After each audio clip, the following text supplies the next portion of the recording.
পশ্চিমবঙ্গের সুন্দরবন অঞ্চলে হুগলি নদীর মোহনায় অবস্থিত একটি দ্বীপ হল ঘোড়ামারা দ্বীপ। এটি ভ্যানিসিং আইল্যান্ড নামেও পরিচিত। এই ঘোড়ামারা দ্বীপ সম্বন্ধে আজকে জানব। আসুন, ঘোড়ামারা পশ্চিমবঙ্গ রাজ্যের সুন্দরবনের একটি দ্বীপ। আবার বলছি, এটি ভ্যানিসিং আইল্যান্ডের মধ্যে একটি অন্যতম। ভ্যানিসিং আইল্যান্ড হচ্ছে সেগুলোই যে দ্বীপগুলি ডুবতে বসেছে বা ডুবে গেছে জলের তলায়।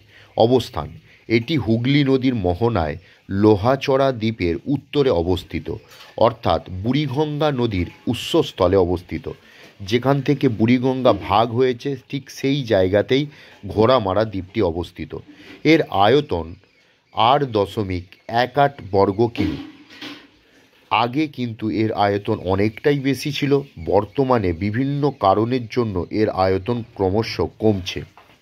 জনসংখ্যা: বর্তমানে এর জনসংখ্যা প্রায় 5,000 জন।